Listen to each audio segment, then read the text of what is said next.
Bonjour à tous, bienvenue à ce webinaire. L'objectif, ce sera de vous parler d'un retour d'expérience sur la BI Hospivision par le médecin DIM du CHDR, le docteur Emmanuel Das Ramos, qui est en notre compagnie. Je vais commencer par les règles du webinaire. Vous l'avez compris, vos micros et caméras sont désactivés, mais vous avez un onglet Q&R qui vous permet de poser vos questions, qui est disponible en bas de votre application Zoom. Utilisez bien cet onglet-là, ça nous permet de traiter vos questions une à une en fin de webinaire et 15 minutes seront dédiées à cette partie-là. J'en profite pour expliquer que le webinaire est enregistré, donc ça vous permettra de pouvoir le revisionner derrière si vous avez besoin d'aller encore plus loin dans l'utilisation de nos outils et de mieux comprendre ce qu'on vous a présenté aujourd'hui. Je suis accompagné d'Élodie Lamidieu, qui est la responsable des relations publiques du groupe PSIH, et du docteur Emmanuel Das Ramos, comme je vous l'ai dit, qui est le médecin DIM du CHDR et qui va nous présenter les travaux effectués avec la solution Hospivision pour suivre l'activité du CHDR. Et je vais donner la main à Élodie. Bonjour à tous. Bonjour à tous. Aujourd'hui, le webinaire va s'articuler autour de 4 grands axes. Une brève présentation du groupe PSIH, même si la plupart d'entre vous nous connaissent plutôt bien. En deuxième partie, le lien avec Hospivision, notre plateforme de business intelligence en santé. Et puis surtout, le cœur de cette session, un retour d'expérience par Emmanuel Dos Ramos qui vous présentera les tableaux de bord qu'il a réalisés au sein de son établissement et l'usage qu'il en fait avec les différents acteurs. Et puis, un temps sera dédié aux questions-réponses, comme vous l'a évoqué Thibaut, autour de 15 minutes. Donc, rappelez-vous bien les consignes données par Thibaut à l'instant pour nous permettre de bien interagir ensemble. Alors, le groupe PSIH en quelques mots, ou plutôt quelques chiffres clés, puisque nous sommes dans le pilotage médico-économique, tâchons de parler en chiffres également. PSIH, c'est plus de 20 ans d'expérience dans le secteur hospitalier. Donc, le choix vraiment a été fait d'être spécialisé dans ce secteur afin d'en maîtriser, comment dirais-je, tous les aspects et de vous offrir une expertise qui se ressent dans les produits que nous vous proposons. C'est plus de 1000 établissements qui sont utilisateurs en France et ça donne plus de 20 000 utilisateurs. Les chiffres qui vous sont présentés sont ceux de fin 2020. On les a mis à jour il y a quelques minutes et donc du coup, nous avons récupéré 200 utilisateurs depuis le début d'année. Rappelons également que ce sont plus de 60 collaborateurs qui sont dédiés aux outils, qui sont dédiés à leur amélioration en continu et qui sont également dédiés à la formation quand vous arrivez dans un nouvel établissement ou quand vous prenez comment dirais-je, un nouveau module. Et vous avez également toujours à votre disposition le service de hotline ou le support avec la petite bulle de chat qui s'affiche en bas à droite et qui répond en moyenne en 10 minutes. Un temps moyen de réponse qui est globalement observé depuis 4 ou 5 ans et qui, en général, est souligné quand on se rend dans les établissements. Donc, n'hésitez pas à le solliciter. C'est vraiment un facteur pour favoriser l'usage de nos outils et vous faciliter la vie, si je puis dire. Et puis, un autre élément que je voulais ajouter dans les chiffres clés ou les éléments phares du groupe PSIH, une activité qui est peut-être pas connue de tous, c'est notre activité d'hébergement de données de santé. Et on sait qu'aujourd'hui, et encore avec les annonces de ces derniers jours, en quoi il est important de porter attention à la sécurité de ces données. Donc, c'est cette raison qui nous amène à vous en parler très brièvement. Alors, on a fait un focus sur le groupe PSIH. Maintenant, parlons d'Hospivision, notre plateforme dédiée aux données de santé, notre outil BI développé en propre au sein du groupe PSIH. Alors, vous voyez notre pyramide qui représente, comment dirais-je, l'assemblage de nos différents outils. Si on fait un petit focus sur notre historique, PSIH, plus communément appelé depuis plus de 20 ans PMSI Pilote, était au départ l'outil du DIM, l'outil du département d'information médicale, face, comment dirais-je, au besoin de piloter son activité à la mise en place, entre autres, de la T2A, est née la nécessité de décortiquer, si vous me permettez l'expression, ces fichiers qui étaient transmis aux tutelles. Et donc, PMSI Pilote est, entre autres, né de ce besoin. Et puis, petit à petit, les différents modules de pilotage des activités se sont développés, du MCO au SSR, au secteur HAD, à la psychiatrie, à l'activité externe, etc. Et puis, face à l'engouement des utilisateurs, face à des remontées du terrain, un certain nombre de nos partenaires historiques nous ont dit « mais ça serait bien également nous outiller d'un outil de comptabilité analytique. Piloter son activité et ses recettes, c'est bien, mais allons plus loin ensemble. » C'est la raison pour laquelle un outil de comptabilité analytique a effectivement été mis en place. Donc, c'est Finance Pilote que vous voyez au niveau de la pyramide. Et là, ça nous donne la possibilité de requêter sur l'activité, les recettes, mais également de maîtriser ses coûts.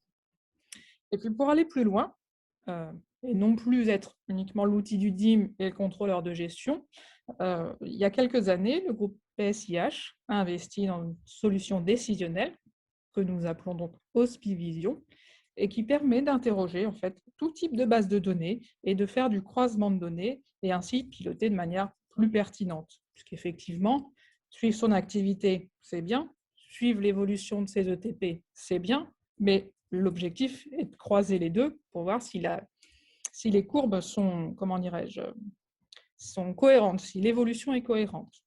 Il est nécessaire de ne pas cloisonner son analyse, sinon ça peut contribuer à prendre des décisions erronées. Donc, la possibilité de ces outils décisionnels offre à nos utilisateurs la possibilité d'interroger aussi bien une base de données de type dossier patient, pharmacie, laboratoire, que sais-je. Vous pouvez pour cela vous rendre sur notre plateforme openbi.org. Vous aurez le lien en fin de support et qui vous donne une vision, justement, un aperçu de ce qu'il est possible de faire avec la plateforme Hospivision.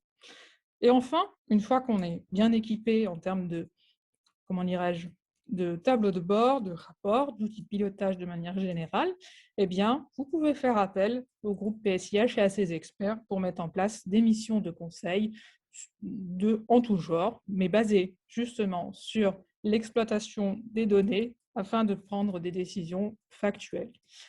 Mais dans d'autres webinaires, nous aurons l'occasion de revenir plus en détail sur ces sujets-là. Mais maintenant, parlons concrètement. On vous a présenté ce qu'était Hospivision, ce qu'était du coup le groupe PSIH. Je laisse la parole au docteur Emmanuel Dos Ramos qui vous donnera de la visibilité et du concret sur ce qui peut être fait avec Hospivision. La présentation qui va suivre par Emmanuel Dos Ramos traite justement des sources de données que vous voyez sur la gauche. C'est-à-dire que les tableaux de bord qui vont vous être présentés se basent sur l'alimentation de l'entrepôt de données à partir du PMSI, de la gamme et du RSF-ACE qui est transmis pour la facturation de l'activité externe, tout du moins une partie. Mais l'objectif de cette plateforme Hospivision, c'est justement de permettre d'équiper l'ensemble des acteurs de l'hôpital, que ce soit le DIM, le contrôleur de gestion, le directeur des achats, le cadre de pôle, le chef de service, etc. Et ces acteurs ont potentiellement besoin de d'autres données. C'est la raison pour laquelle, sur la partie droite, vous voyez justement une illustration de d'autres domaines qu'il est possible de connecter. Ce n'est pas exhaustif, mais ça vous donne une illustration de ce qu'il est possible de réaliser avec Hospivision. Donc, j'y reviens, les données de pharmacie. À ce titre, vous avez un webinaire qui a été animé il y a quelques mois, dont vous pouvez demander le replay, simplement en contactant le support. Des données de laboratoire pour lesquelles vous avez un exemple de nos possibilités de reporting en la matière sur openbi.org, sur la GEF, avec notamment un tableau de bord qui permet de, d'identifier les effets prix et les effets volumes en matière de consommation, d'évolution des dépenses par compte, et puis également un focus RH pour le suivi de l'absentéisme. Typiquement, si vous vous posez la question ou que les tutelles se posent la question de quel a été l'impact du Covid en matière d'absentéisme ou en matière d'intérim, eh bien, un tableau de bord peut être réalisé par nos équipes pour y répondre. Et donc, vous avez, au milieu de tout ça, en trait d'union, BI Query qui permet de construire des requêtes et puis BI Portal qui permet de diffuser ces tableaux de bord au sein de votre établissement ou même de votre JHT. Voilà, très concrètement, aujourd'hui, le focus va être fait sur les données PMSI, GAM et RSF-ACE. Et je laisse donc du coup la parole au docteur Emmanuel Dos Ramos qui va vous en dire plus et surtout très concrètement. Bonjour, je présente les tableaux qui sont issus de nos rapports d'activité pour l'hôpital de Hyères, qui sont à destination de la direction, des cadres de service, cadres de pôle, médecins chefs de service et médecins chefs de pôle. Donc, on a détaillé ce rapport d'une vision très macro à une vision un peu plus fine, ce qui nous permet d'avoir rapidement un survol de l'activité de l'hôpital. Donc, les données qui vous sont présentées sont des données qui ne sont pas les données issues de l'hôpital de Hyères. C'est des données d'un jeu de valeurs qui a été réalisé pour ce webinaire. Néanmoins, on arrive à retrouver quelques éléments qui seront intéressants que je vais vous présenter un petit peu plus tard. Donc, le rapport, on utilise la composition du menu du pavé de gauche. Et on a commencé par un petit texte d'information pour expliquer un petit peu les règles PMSI, qu'est-ce que c'est qu'un RSS, qu'est-ce que c'est qu'un rhume, la notion d'ambulatoire, d'hospitalisation complète, les séances, de façon un petit peu à faire le point sur la terminologie qui sera utilisée sur les autres rapports. Donc, premier volet de la présentation, l'analyse des séjours au sein de l'établissement, avec plusieurs types de rapports qui sont proposés.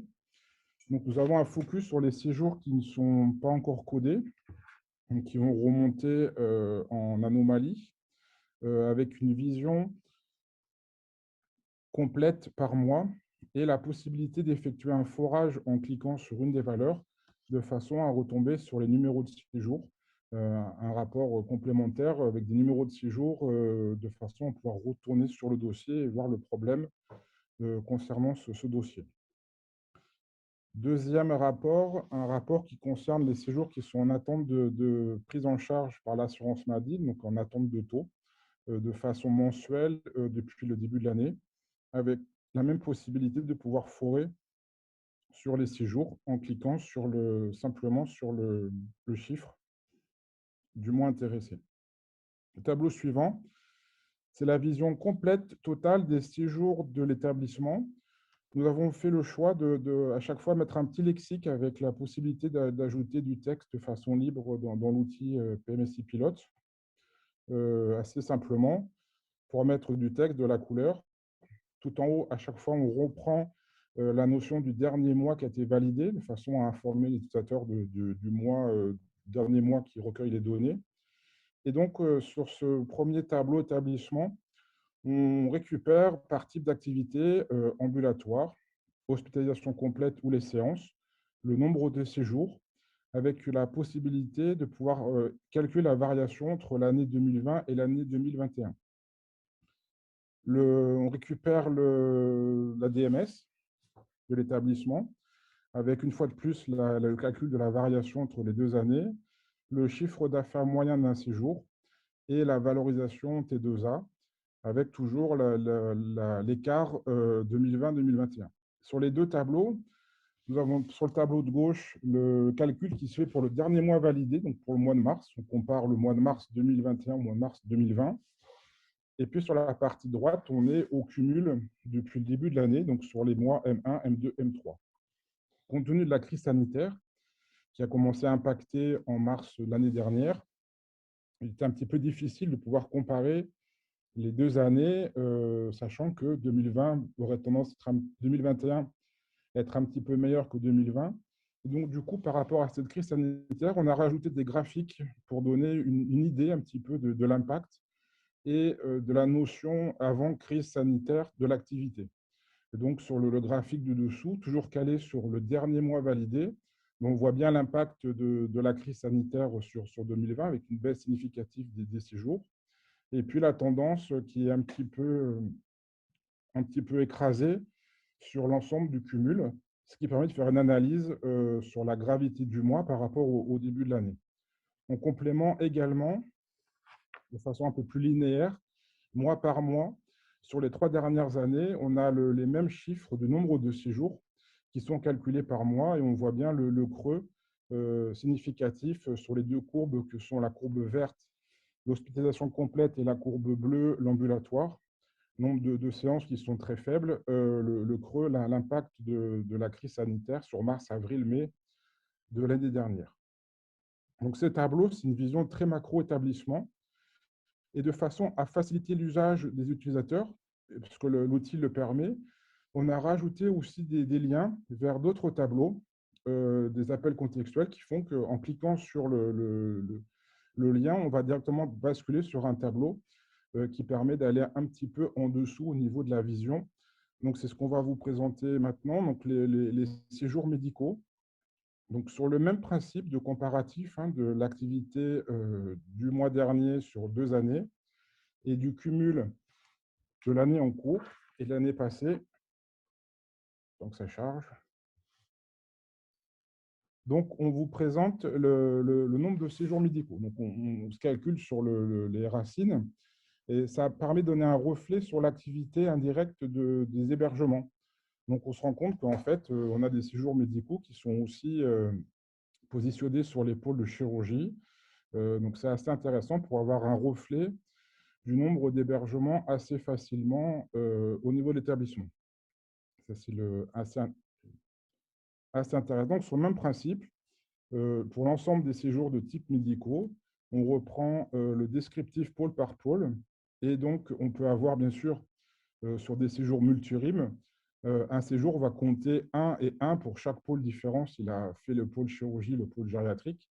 Et donc, on a créé un tableau supplémentaire qui reprend l'ensemble des séjours pour l'établissement 2020-2021 et le calcul du delta entre les 2 années. Même principe, par rapport à la crise sanitaire, de façon à avoir rapidement et visuellement un regard sur l'année avant Covid, on représente de façon graphique l'année 2019 et puis l'évolution mensuelle de façon mois par mois pour suivre un petit peu l'activité pour la partie médecine. Sur le même principe, donc on va basculer sur les séjours chirurgicaux. Donc on retrouve ce lexique qui donne des informations dans la partie haute sur la formation des tableaux, ce qui est utilisé comme indicateur, la possibilité de voir le dernier mois validé, la possibilité de refiltrer les séjours. Par exemple, sur ce tableau, qui est le même dynamique que le tableau des pôles des séjours médicaux, on va pouvoir faire un focus sur l'hospitalisation complète, simplement en cliquant sur ce petit lien, qui est le type de séjour établissement. Et donc, tous les tableaux vont se recalculer en affichant que les données de l'hospitalisation complète.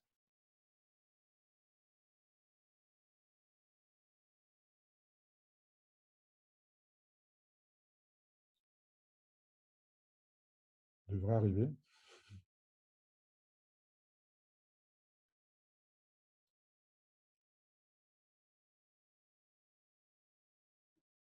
Voilà. Donc, tous les tableaux de l'ensemble du rapport sont recalculés pour n'afficher que l'hospitalisation complète. Donc, on retrouve donc la répartition des séjours chirurgicaux par pôle, la vision synthétique sur l'ensemble de l'établissement, et puis ces graphiques qui comparent les années 2019, 2020 et 2021 avec la courbe de répartition mensuelle sur ces 3 dernières années. Je vais retirer le filtre.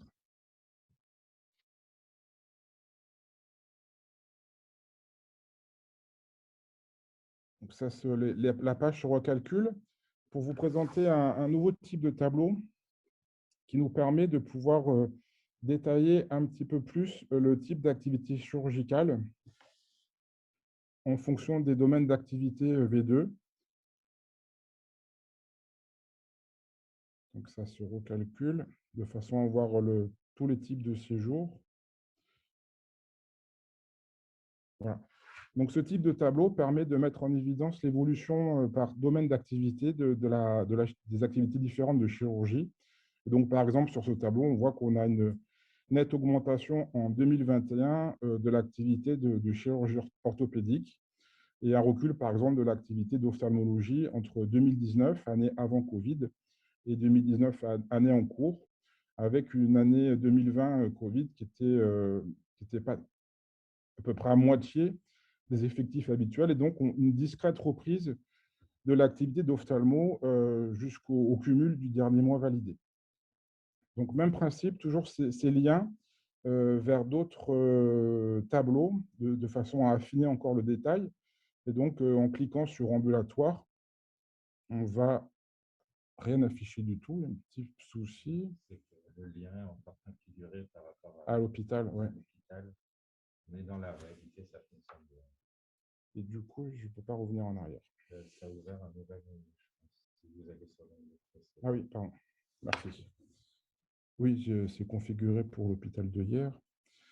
Donc, on va basculer sur l'activité de séjours obstétricaux, où sur ce type de tableau, on ne reprend que les accouchements et les césariennes, toujours sur le même principe, hein, pour le dernier mois validé, comparatif de l'année en cours et de l'année précédente, et puis le cumul sur l'ensemble de l'année pour les 2 années.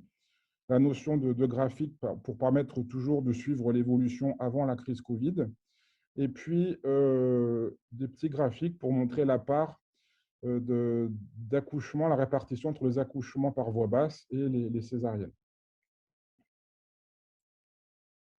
Donc, pour boucler ce premier focus séjour établissement, on enchaîne ensuite sur l'analyse qui va être faite au niveau du pôle, en regroupant les différents pôles de l'établissement et en commençant par le pôle médecine.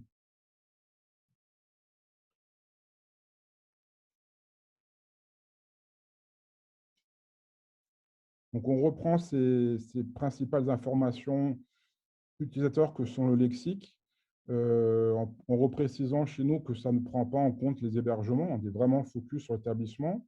On fait un petit rappel par unité des séjours qui ne sont pas codés. Je vous rappelle que c'est une base de test, hein, ce sont des séjours fictifs, heureusement, pour notre établissement. Toujours le dernier mois validé en haut, et la possibilité, avec un rapport qui a été construit uniquement sur les unités du pôle médecine, de pouvoir faire un focus de tout le tableau uniquement sur un service du pôle. Donc, si je clique sur le service de médecine A, toutes mes pages vont se recalculer pour n'afficher que les données du service de médecine A, ce qui est utile pour les chefs de service, les cadres de santé, pour le bilan d'activité, de façon à ne voir que les données de leur service, en ayant eu précédemment les données de l'ensemble de leur pôle. Donc, on reprend toujours cette même dynamique de comparatifs sur l'ambulatoire, l'hospitalisation complète, les séances de l'année en cours et de l'année précédente, toujours pour le dernier mois validé sur les 2 années et au cumul de l'année en cours, en ajoutant les indicateurs nombre de séjours. Alors, pardon, j'étais un petit peu vite. On a souligné en bleu tout ce qui concernait les données par rapport au RSS, par rapport au calcul des requêtes, la façon de regarder les choses.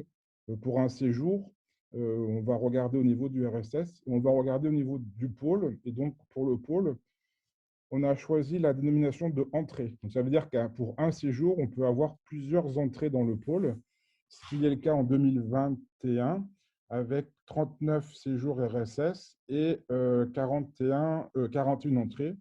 Donc, on a au moins 2 séjours qui sont passés par un autre pôle pour revenir dans ce pôle en cours d'année. Toujours les comparatifs par rapport à la crise Covid sur les dernières années, de façon un petit peu à suivre l'évolution des séjours, en nombre de séjours et en nombre de journées d'hospitalisation, ce qui permet d'évaluer un petit peu aussi la durée de séjour des patients.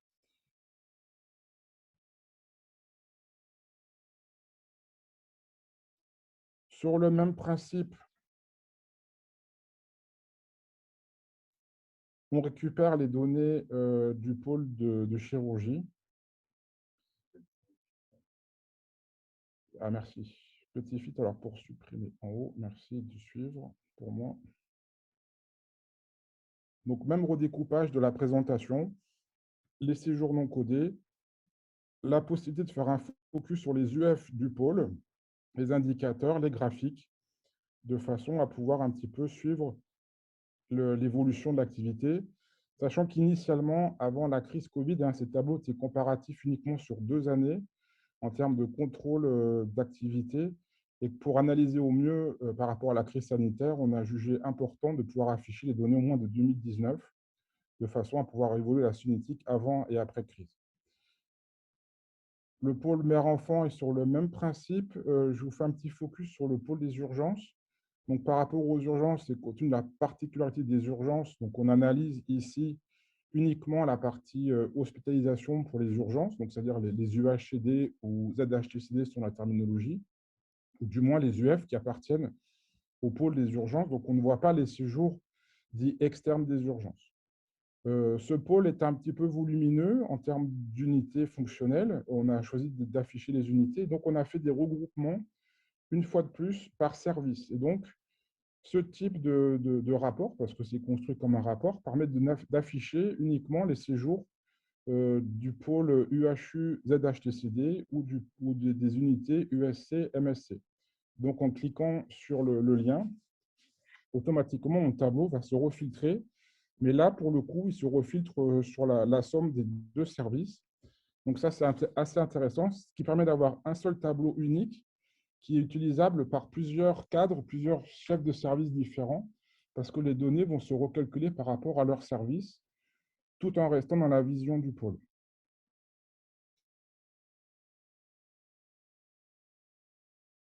Donc les données se recalculent.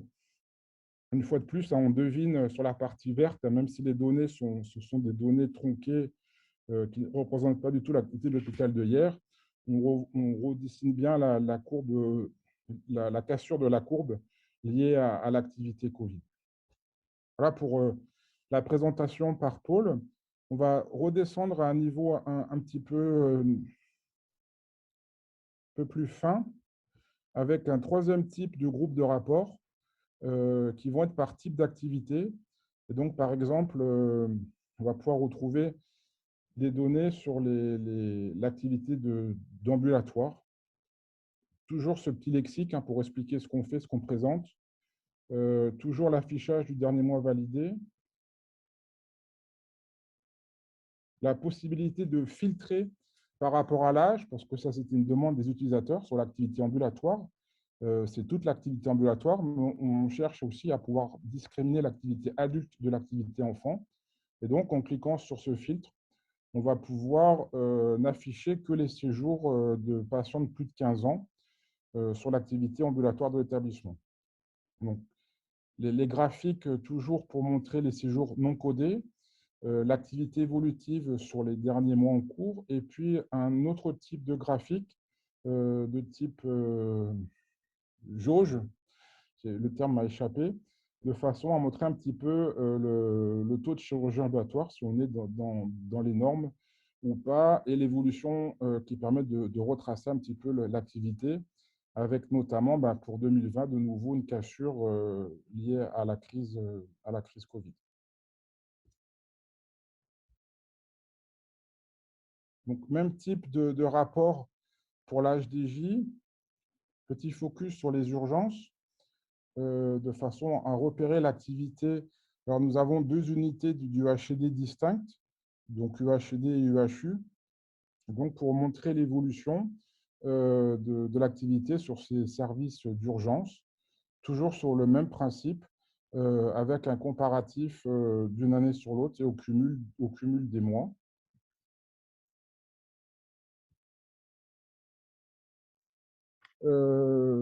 Voilà, donc c'est des activités particulières. On va retrouver des rapports sur l'endoscopie, des rapports sur la sismothérapie, affichage des sévérités des patients. Ce sont des choses qui ont été demandées au fur et à mesure de la construction des tableaux. Et donc, sur ce type de rapport pour afficher le comparatif d'évolution de la sévérité, sur les 3 années, avec les couleurs adaptées, on a un visuel de l'évolution de chaque niveau de sévérité sur l'ensemble de l'établissement. de façon un peu plus fine, et parce que c'était initialement le format précédent de nos rapports, et que c'est encore un souhait des utilisateurs. Le quatrième bloc, c'est une analyse comparative Interpol sur différents indicateurs, et donc sur le nombre d'entrées par service et le nombre de séjours. Donc une entrée par service, ça va être le RSS, et puis une entrée par un séjour, pardon, ça va être le RSS, et une entrée par service, ça va être le RUM. On affiche donc, alors j'étais toujours en filtre, je le retire, l'évolution de ces séjours au sein des différents pôles et services qui les composent, de façon un petit peu, moi je ne suis pas adepte de ce genre de pratique, mais de pouvoir comparer ce que fait le voisin. Donc on est vraiment là dans notre retour utilisateur, le souhait de pouvoir voir un petit peu, de se comparer par rapport aux voisins. On a vu précédemment l'activité macro au niveau de l'établissement, on est descendu au niveau de l'activité médicale, chirurgicale, obstétrique, puis par pôle. Et là, donc, on va pouvoir comparer les pôles les uns par rapport aux autres, toujours sur le même principe de comparaison pour le dernier mois validé, pour le cumul des mois, avec tous ces indicateurs. Et puis, donc là, on est vraiment dans le PMSI. Et puis, la notion de passage par les urgences au niveau de l'établissement, on va calculer pour un séjour si l'entrée est directe ou si l'entrée est un passage par les urgences. Nouvel indicateur, donc comparatif interpôle, sur le nombre de journées par service, toujours avec ces variations, ces petits jeux d'affichage de couleurs que je trouve très intéressants visuellement, de pouvoir comparer l'évolution sur l'année précédente pour le même mois et pour le cumul de l'année.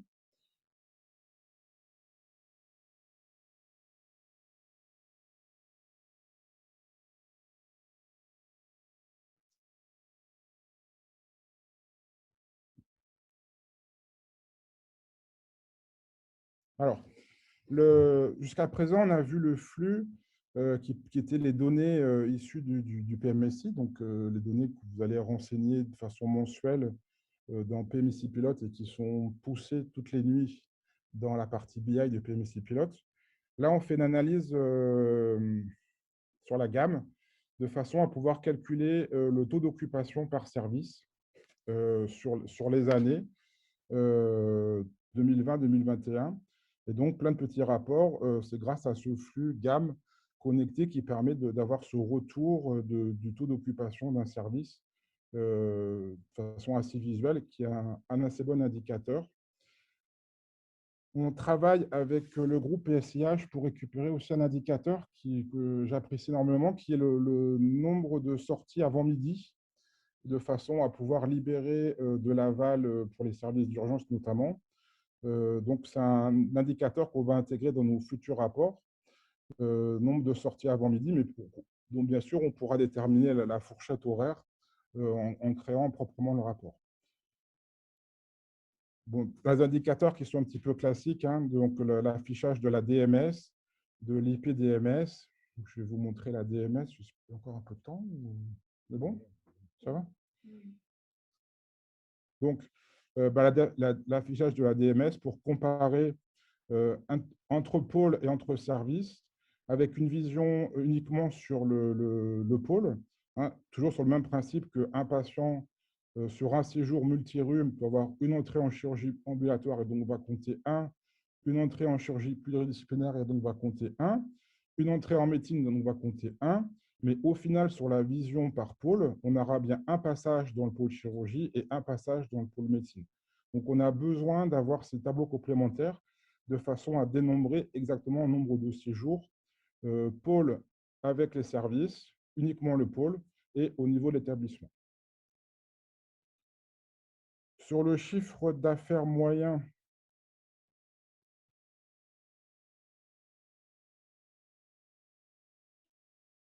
alors, ça ne va pas s'afficher. L'information qu'on a donnée aux utilisateurs, c'est qu'en fait, les séjours qui ne sont pas encore codés, donc les séjours en heure 90, ne sont pas pris en compte. Et donc, vraiment, on est vraiment sur le chiffre moyen de l'activité envoyée en termes de données PMSI. Donc, voilà, c'est un peu plus clair parce qu'on avait des retours utilisateurs en disant je n'ai pas codé tant de dossiers, c'est normal que mon chiffre d'affaires soit abaissé. Non, non, on a bien précisé que uniquement les 6 jours qui ne font pas partie des heures 90 sont comptés au niveau du chiffre d'affaires moyen.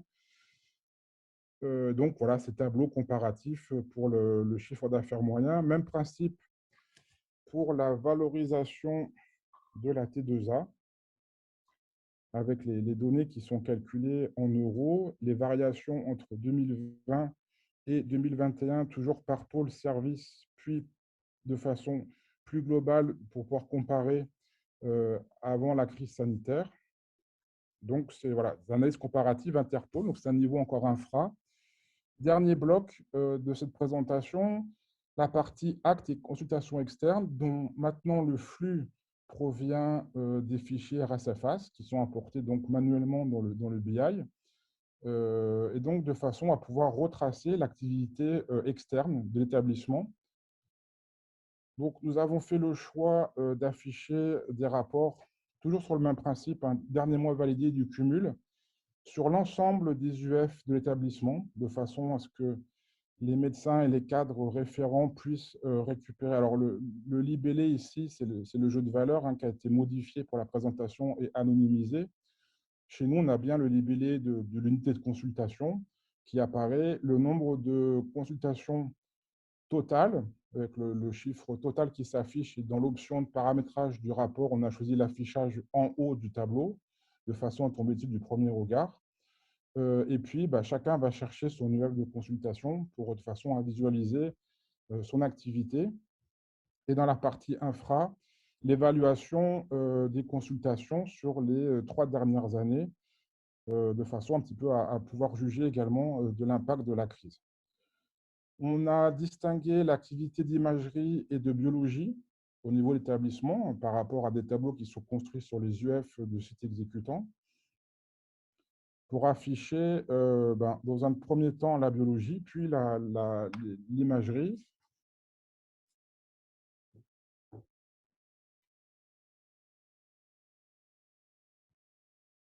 Donc, biologie sur nos différentes UF de biologie. Le graphique, toujours pour pouvoir évaluer l'impact de la crise sanitaire. Même principe pour l'imagerie, avec les calculs de l'activité sur le dernier mois. Et puis, l'évolution, toujours sur le même principe. Alors, l'avantage des rapports PMSI, c'est qu'on peut choisir les couleurs au niveau des rapports. Et donc, du coup, c'est une vraie aide aux utilisateurs. Donc, on définit plutôt le bleu marine pour la biologie, plutôt le vert en rappel visuel. Et c'est vrai que c'est assez intéressant pour les utilisateurs d'avoir des indicateurs de couleurs. Ça aide dans le regard sur les données.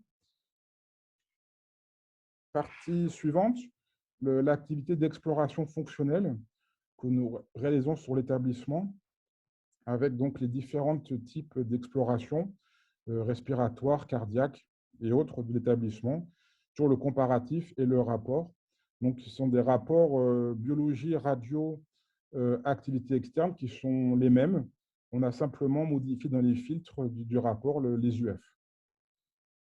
Pour la partie urgence, l'établissement dispose de 2 unités fonctionnelles d'urgence différentes.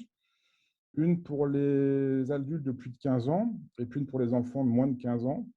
Et donc, on choisit d'afficher ici, sur ces 2 jeux de valeurs, l'activité adulte, l'activité enfant, le comparatif avant et après crise, avec ce code couleur qui permet d'afficher l'évolution par rapport à l'UF. Et puis, l'évolution des graphiques sur les mois précédents.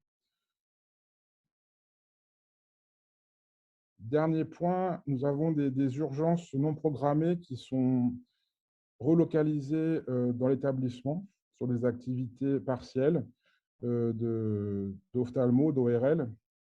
Et donc, ce rapport intéresse plusieurs types de cadres de santé différents, plusieurs praticiens différents. Et donc, on repropose un système de filtre qui va pouvoir refiltrer sur un type d'activité d'urgence délocalisée en recalculant toutes les données du tableau par rapport à ce type d'activité.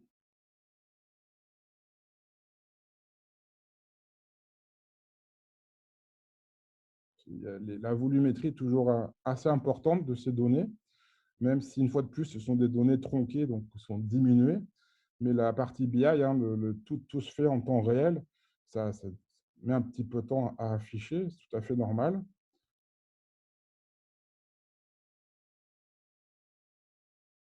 Ou pas. Voilà, donc sur l'activité qui a été recalculée par rapport à cette UF de spécialité d'urgence délocalisée. Dernier point pour finir, sur des retours utilisateurs, un dernier bloc qui est la notion de filtre particulier sur des demandes. Ces tableaux m'intéressent, mais j'aimerais en plus pouvoir les refiltrer par rapport à un type d'activité, par rapport à des tranches d'âge, par rapport à des groupes de pathologies. Et donc, on a rajouté des filtres complémentaires pour les utilisateurs un petit peu plus avertis, de façon à recalculer l'ensemble de ces tableaux par rapport à ces indicateurs. Et donc, par exemple, si j'utilise le filtre domaine d'activité V2, de filtrer uniquement toutes ces données par rapport au domaine d'activité 0,1 qui est le digestif, ou par rapport à une tranche d'âge pour les populations âgées. Et donc, la demande était de 65-84 ans et les plus de 85 ans, par rapport à des groupes planifs, par rapport à d'autres tranches d'âge. Et donc, ça, ce sont des filtres qu'on rajoute à la demande des utilisateurs par type d'entrée-sortie. Mes patients viennent des urgences, ils viennent d'un transfert, d'une mutation. Et donc, ça permet, notamment essentiellement pour les cadres de santé, de pouvoir faire des focus sur leurs besoins spécifiques, tout en gardant un rapport qui est assez généraliste. Et l'avantage du côté de la personne qui réalise ces rapports, c'est qu'en fait, on fait un rapport qui est utilisable sur tout établissement, qu'on va pouvoir refiltrer éventuellement par type d'UF, ce qui évite de faire un rapport par UF. Et donc, on divise par le nombre d'UF le type de rapport. Et c'est ce que je trouve assez intéressant sur ce module. Voilà. Merci pour cette présentation. Je vais reprendre la main pour passer sur les slides.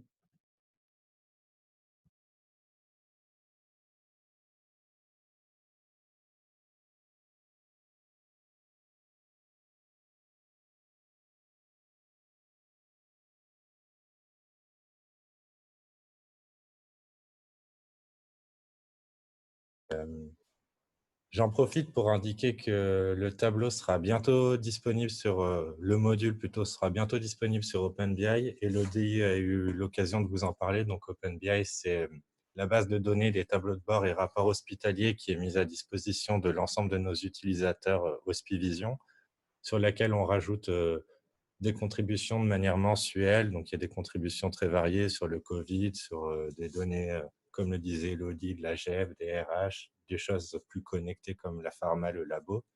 Et donc, ce module sera disponible là-dessus, donc en téléchargement. Il vous suffira d'aller sur la plateforme, de l'importer dans votre plateforme Hospivision.